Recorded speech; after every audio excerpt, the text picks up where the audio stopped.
Hello, everyone, and welcome to the April 2025 OpenZFS leadership meeting. I think to start us off this week, Alexander, you had a PR that wires up ODirect into your uncached I/O mechanism. Yep.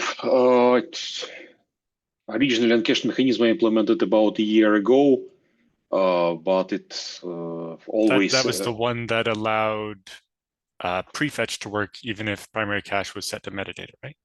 so it implements how primary cache metadata implemented in general, because previously it was barely working, barely usable. I actually implemented it properly on both ARC and DMU layer, so that as soon as operation completes, everything gets immediately evicted from debuff cache and then from ARC. And so science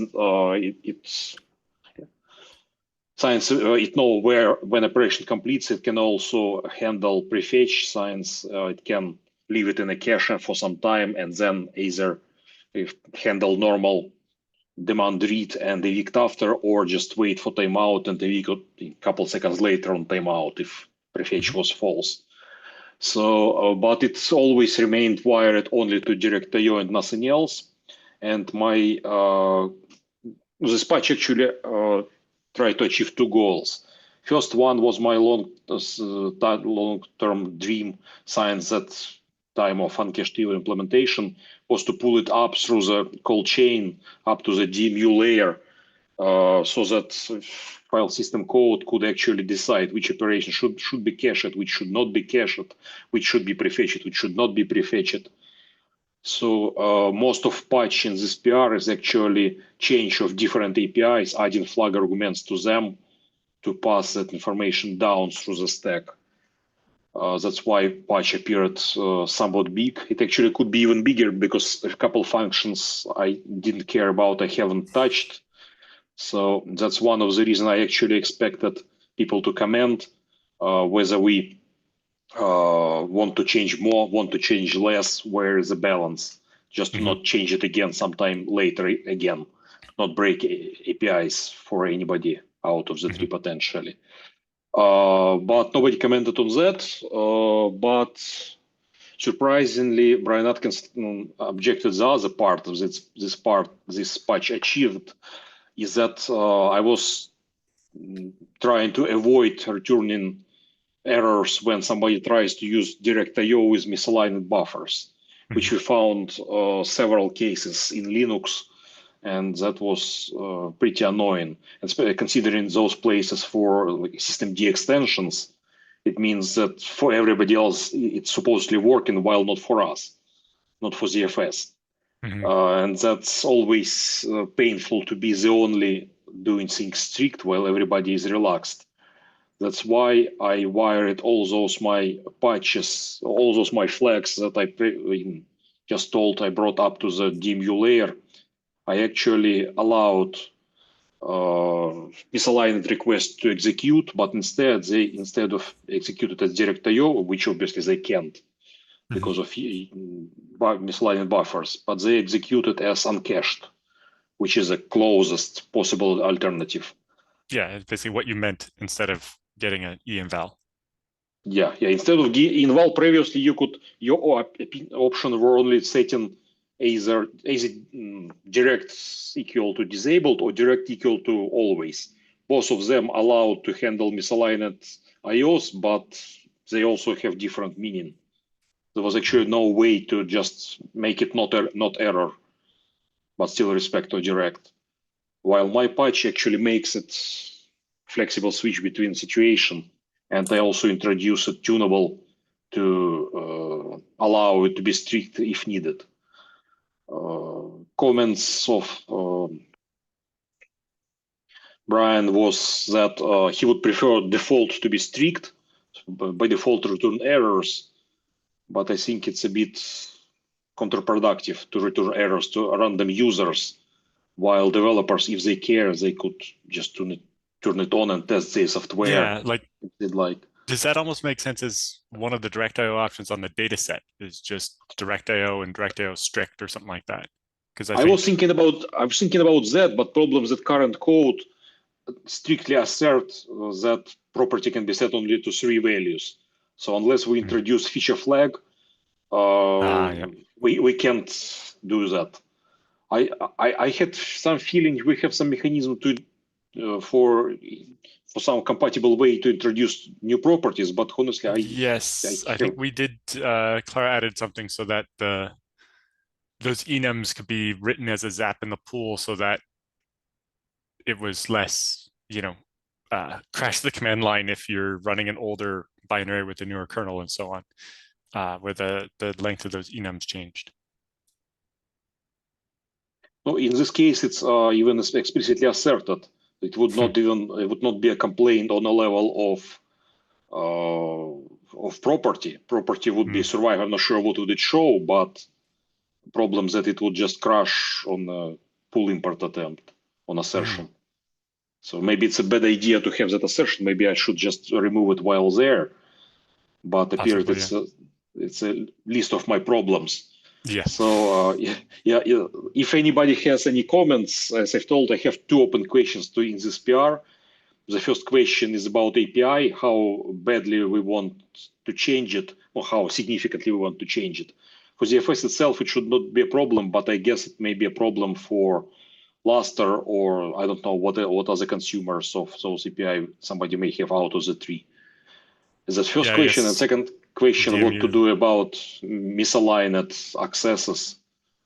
I still don't think that my position is wrong, but I think Yeah, we just need. I'm with you on it that it would make more sense for reads to work than to fail. And like, if you want strictness, you have to ask for that, not the other way, I think.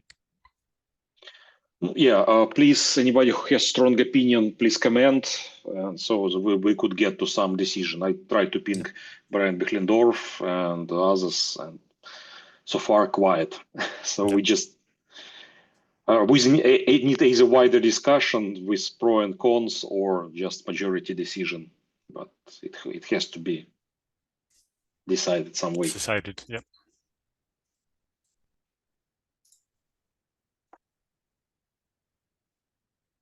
And then the other, I think, big one that you did recently was adding the rewrite command. No, yeah, patch is not exactly that big. The most annoying part for me is that I hate introducing new APIs and new user space tools. No, in short, TFS rewrite effectively is a atomic version of read modify write without actually modify.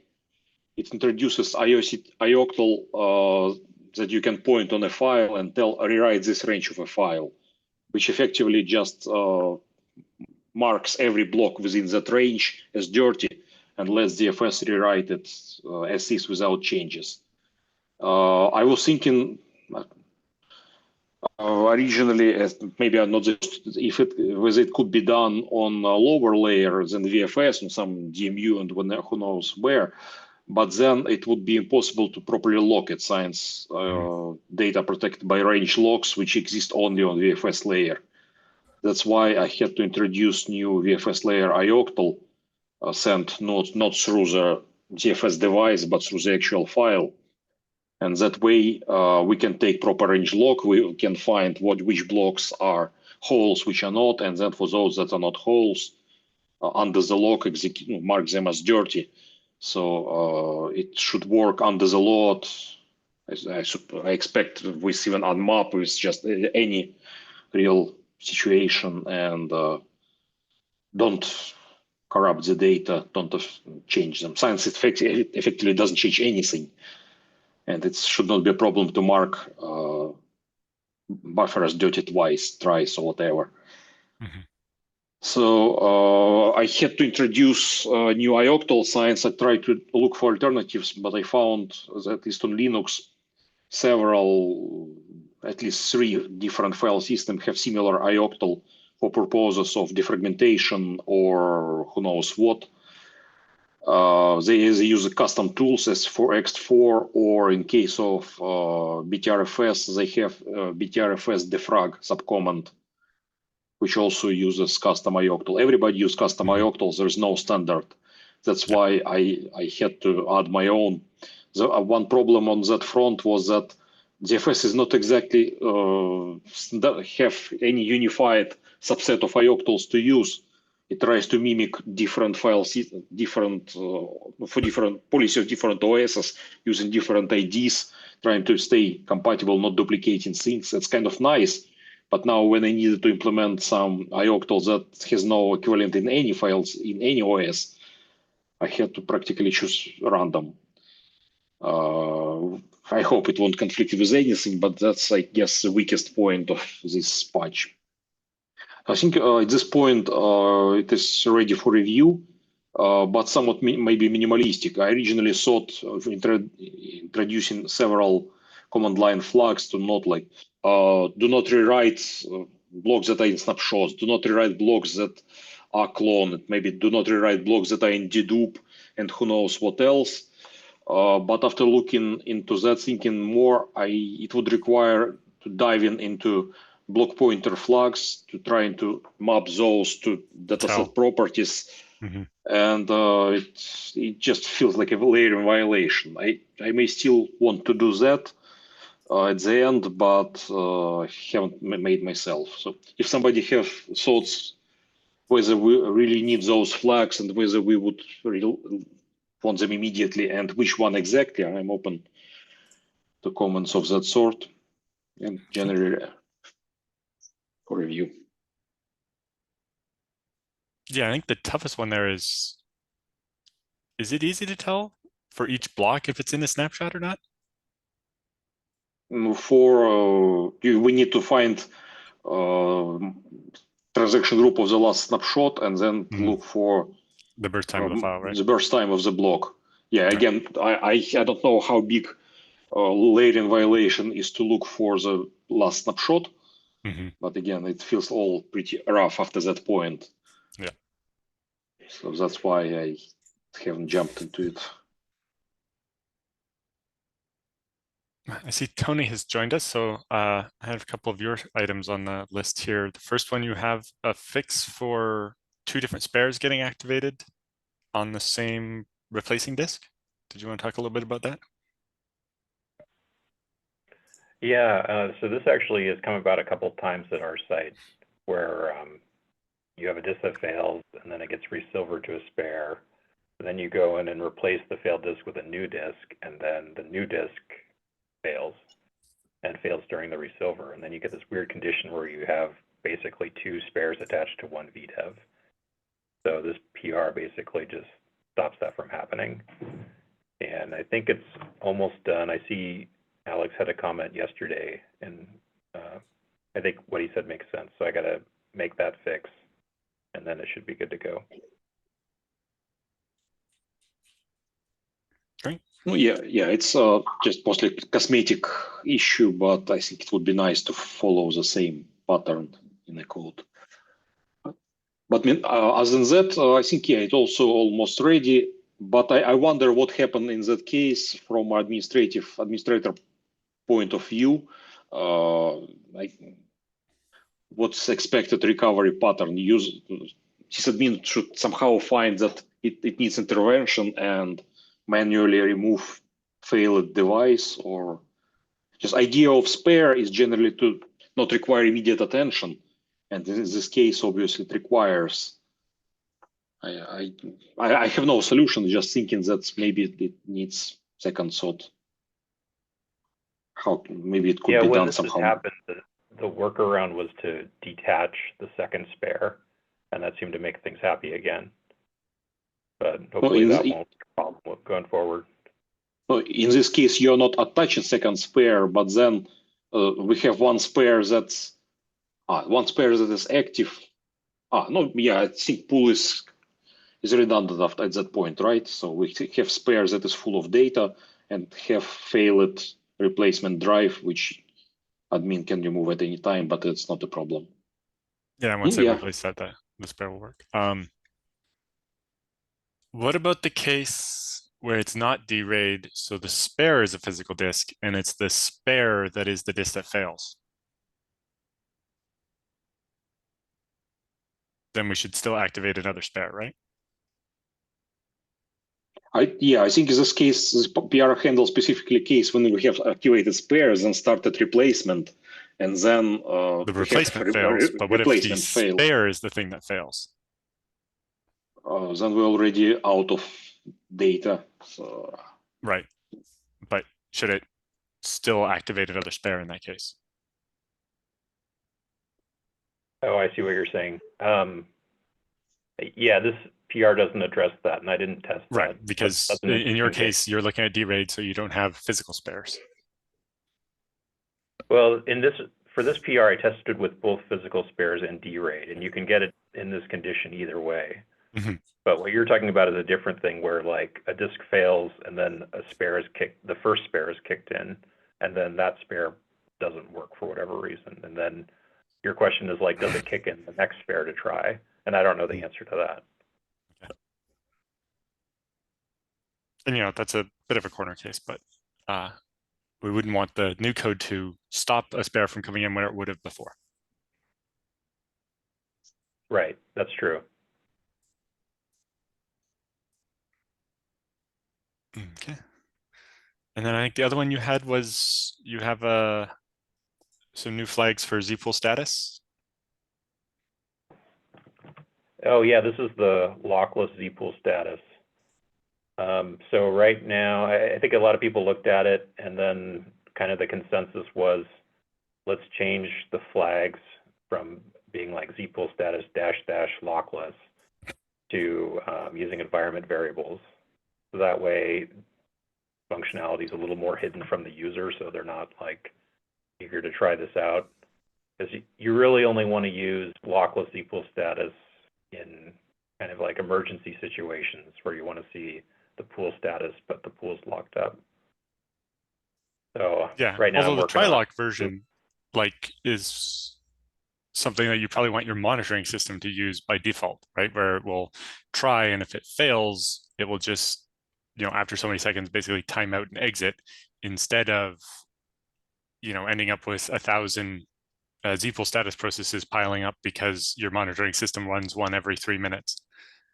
And they've all been waiting on the same lock for an hour now.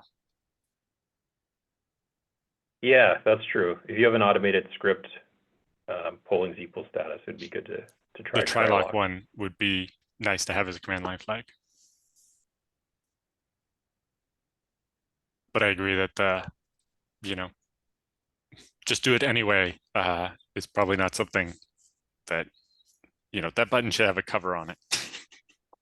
Yeah.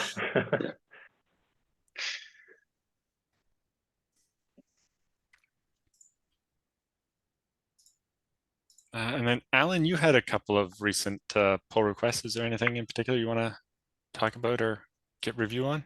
Yeah, so they're all about this random block pointer corruption we're seeing, which I think is caused by some missing locks around the db.db data variable. And just right now, as we're in this meeting, I'm rebooting a production server, to have a patch which adds missing locks, which hopefully will fix it. Mm-hmm. But we won't know if it fixes the bug right away because it reproduces too infrequently. Right. So the PR that I've got up there, 17209, should be pretty non-controversial. It just adds a few assertions. Once we merge that, then I'll add my bigger PR that adds all the missing locks everywhere. But that one depends on this one. Are these assertions going to trip a bunch because of those locks that aren't added? Well, no. Okay. I didn't add any assertions where we should have the lock but don't. I'm just adding Okay. the ones where we do, but we're not asserting that we do. Okay. So that's why I say this PR should be quite non-controversial. Okay. The next one might cause bugs, hopefully not. If I don't see any new crashes or new bugs in 1 week, then I'm going to deploy the patch more widely in production. And if we don't have any crashes after about a month, then we can say it's fixed. Okay.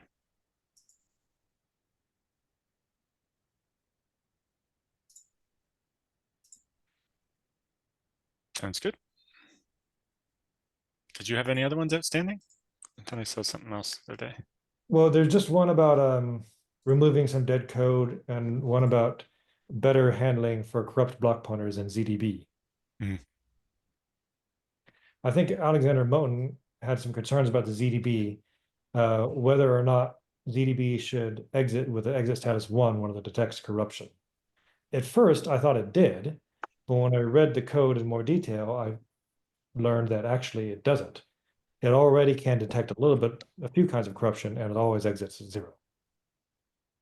So I think we should leave it up. Very helpful, eh?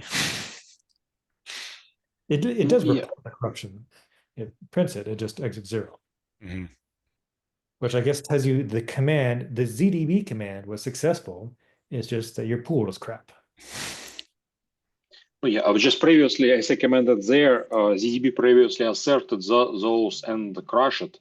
So if somebody tried to parse output to get the data, crash obviously was clearly be seen. Evident. But if we just introduce some error messages there, first it breaks potentially parsing, and second, we cannot trust results that we get. There is no assertion, panic. There is no error code, and we just get data we cannot trust or cannot even parse. So I can't say that I like that patch. So if somebody else want to say it's great, be my guest. But Do you think we should change ZDB to always exit non-zero when it detects corruption? Add a second error status, exit 2 or something?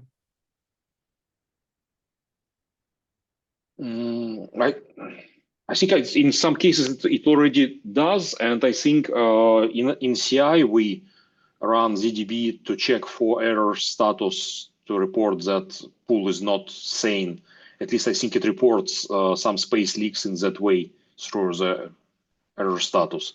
I don't know whether it ever reports status for just corrupted block pointers, but I think it would be good to be universal. But ZDB is definitely not my best area of expertise. It's big and ugly and yeah. I touched some places on it, but I cannot speak about it in general. Every time I touch it, I want to just start over.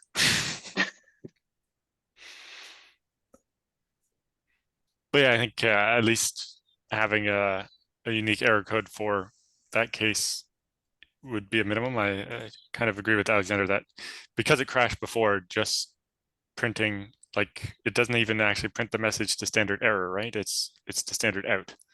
And so I think it's maybe too easy to miss. Should probably make that be an error, and yeah, to make sure that we're exiting with an exit code. Okay, I'll add that.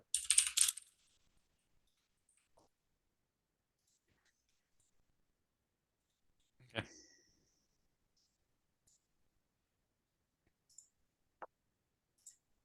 And then Tony, how's the 2.3.2 patch set coming? I think there's one more thing I want to pull in, which is the GitHub runner support for Fedora 42. And I think that's it. And then we should be good to go. Oh, I also have to build the Fedora 42, the ZFS -release RPM. So this is the thing you download first, then you do like yum install ZFS. I think those are the two big things that are left for that. Mm-hmm. Somewhat controversial for me in that release is still question whether we want to revert the inject change, which broke user space API, which is unfortunate. But problems that from one side we already caused breakage in stable branch, but reverting it now we potentially cause it twice more for people who already hit it. So I'm not exactly certain which way is clear now. Like what percent of our users could already migrate to 2.3 branch? So personally, in internals, we don't care since we build all together, but I wonder about wider Linux communities who may get user space tool and kernel out of sync. Yeah, I got the feeling from Rob not to revert it, but I could be wrong. So Well, yeah, I'll leave that up to him what he wants to do, because I don't have an opinion on it either. Yeah, I think to Alexander's point, it would be helpful to understand how many people have already worked around it and would have to do more work if we unbreak it versus you know, how many people haven't hit the problem yet. And if we leave it broken, that means they will. But I imagine most people are either running the release or, you know, the latest version, not something in between, right? But I think it got broken in 2.3.1, so there's already a release. That's where people update. But I don't know how Right. many distributions actually adopted it already. Yeah. Tony, do you have any idea like how many like package repos have ingested 2.3.1? Oh, for other distributions, you mean? Yeah, or just basically, is I there don't know. how I'd be much curious adoption to is look. there is of 2.3.1? For Fedora, the ones we support, usually everyone updates, you know, within a week because of I think the setting is to like ping it every week. So if you're running Fedora with our packages, you're probably already running it. And so reverting it would cause more breakage there than rather than less. That would be my guess for Fedora. I'm not sure what Ubuntu's running these days. Yeah, the LTS is still 2.2.4, I think, but I don't know what. I think 25.04 just came out, but I don't know what it shipped.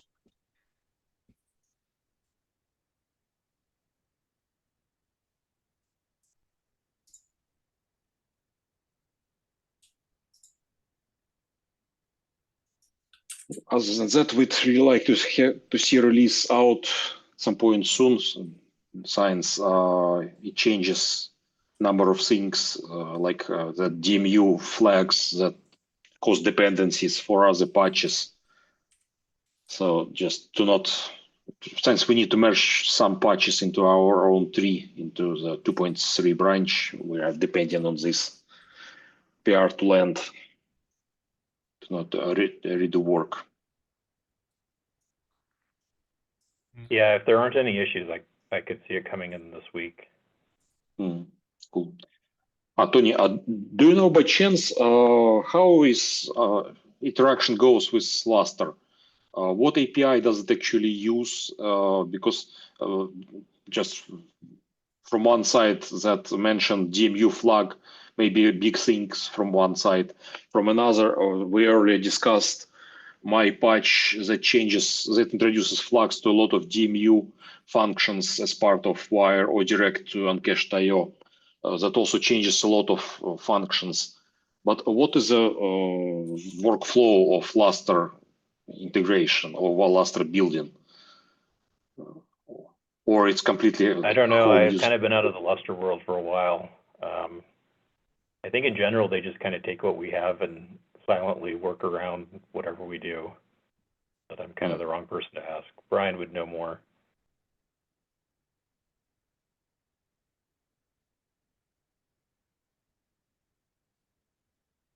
Bechlendorf. Yeah. Yeah, he seems to be busy lately. But yeah, he was at Lug this year, so you might want to ping him on Slack. yeah, so sometimes he responds, sometimes not so much, but yeah, we definitely miss his reviews. It seems like we're slowly growing number of PRs. It would be good if people review it some more, or just made some activities on older one. I think we have number of PRs where things are commented when issues reported, but they need some love and final push.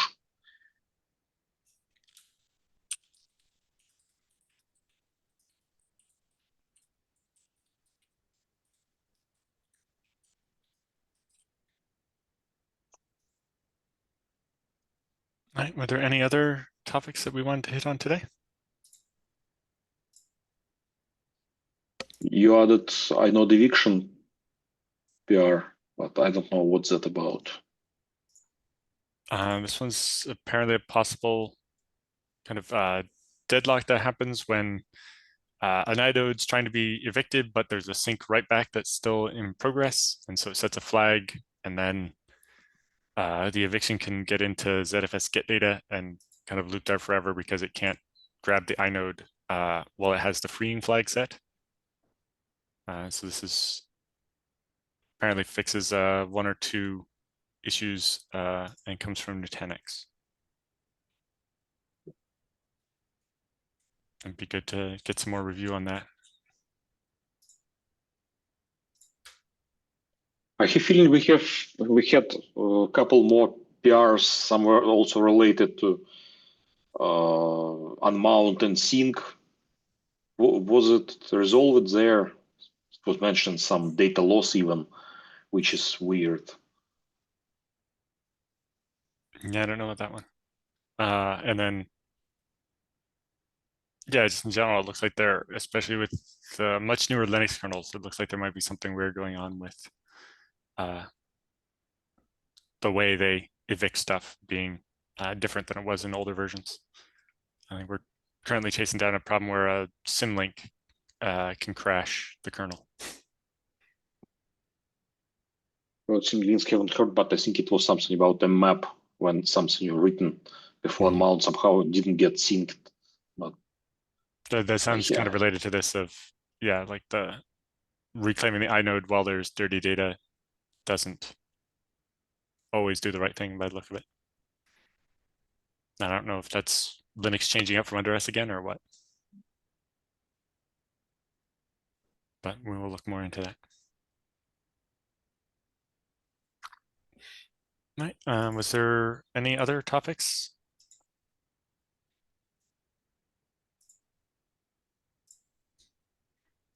Our next meeting will be back at the usual later time on May 20th.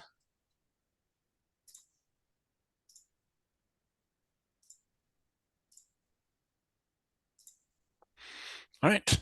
Thanks, everyone, and see you next month.